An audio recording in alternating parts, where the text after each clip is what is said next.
Today I'll be presenting a study on quality of life in palliative setting, esophageal stented patients versus feeding jejunostomy in advanced esophageal malignancy under the guidance of our mentors. So this subset of people are the ones whom we intend to treat with palliative intent. So because they are incurable and quality of life offering is an utmost, it's a physician's goal. It's a patient's right and caregiver's hope. So what constitutes palliative care is the quality of life of both patients and their families and encompassing the domains that is physical, emotional, social and functional domains are being covered. So what does the literature has to say? The literature has mixed results. So, taking physicians whole, we asked them in a palliative setting what is their preference. This constituted oncologists and gastroenterologists. So, we gave them three that is, whether they prefer esophageal stenting, feeding jejunostomy, or it was as per disease status. So, I want to take a few seconds to ask the physicians here what do they prefer. Feeding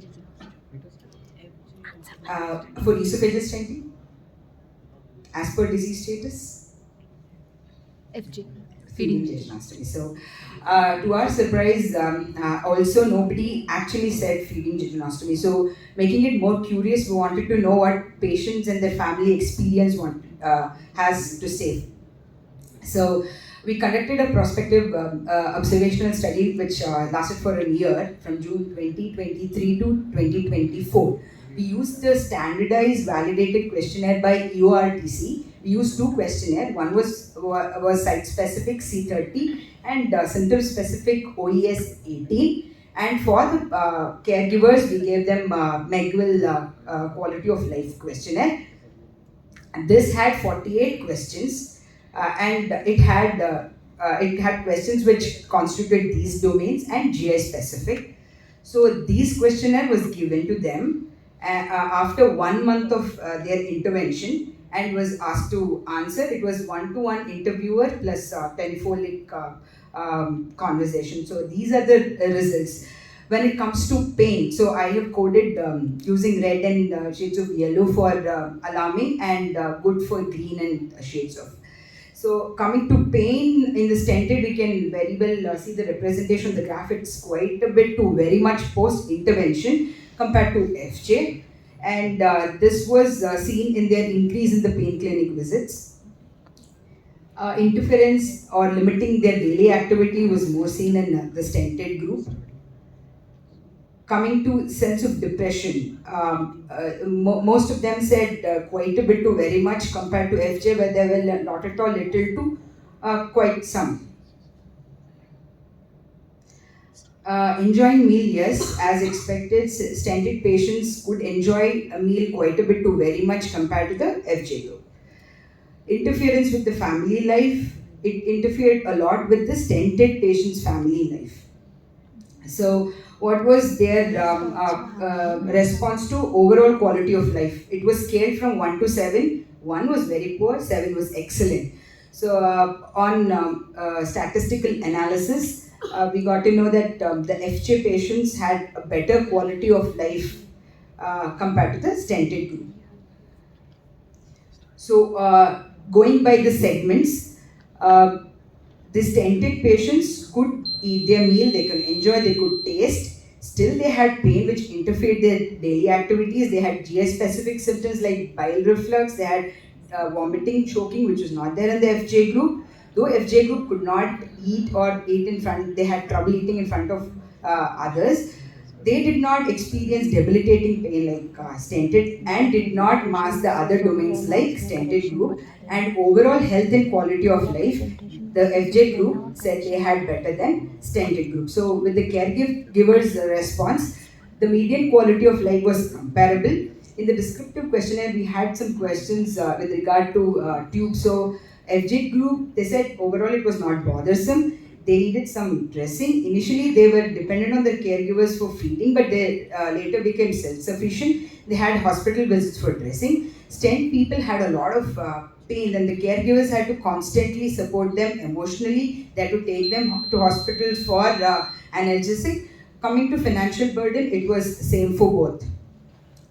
So, talking about the limitation, the regional adaptability, we converted it for only in the language preference, but other questions for regional adaptability would have been made for a better understanding and response assessment. Since pain was predominant and it was masking most of the domains, a baseline scale to compare would have been better. Though they said in the questionnaire which was asked, it was post 1 month of intervention. So we asked them how their pain was after 1 month, but we did not have a baseline scale to say how bad it was.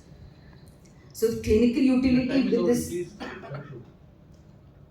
So I want to conclude saying that though we are restoring their normal way of eating, it's not just the only way that it is converted into good quality of life. On the other hand, external tube is not always a marker of poor quality of survival. So by the study, the feeding jejunostomy patient had a better overall quality of life and health compared to the stenting patients. Was the choice of stenting jejunostomy patients or yours? So it was not randomized. We had taken whosoever was already were stented or feeding jejunostomy. Post 1 month, we took their questionnaire. So it was done according to what was required at that time? Yes, sir. It was not a randomized choice. Retrospective analysis of whether stenting was better or if they went today, they underwent stenting. I collected the data. Prospectively, after a month, I followed up, asked them the questions. So we did not allocate them to the respective. Have you looked at the cost of stenting versus jejunostomy? Sir, here we have not modified the questionnaire. Only extra detail we wanted to, because pain scale we did not have a baseline. Only pain clinic visit was extra. So financial burden by cost is not analyzed, but only their responses have been recorded.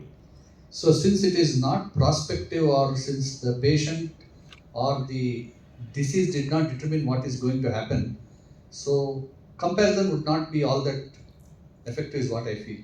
Sir, when we also felt when it was going this way, when we analyzed their baseline by disease status and their performance, both of them, they were comparable, sir. They were all in their advance and comparable, not like... You mean to say the patient was fit for stenting as well as with just all of them? No, some had criteria like tracheoesophageal fistula as their indication. Okay. No. TO fistula stenting is different. Yes, sir. It was a mixed population. It was not like... You have told that pain is a significant factor. Was the pain only due to the locally advanced disease, or have you taken other factors like metastatic disease or local advanced? No, this pain questionnaire had pain in the chest and pain in the stomach in specific, sir. There was no pain elsewhere. So they had to answer for that only.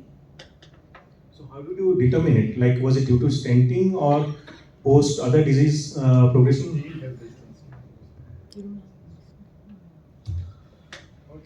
Thank you, sir. Dr. Pugalendi M.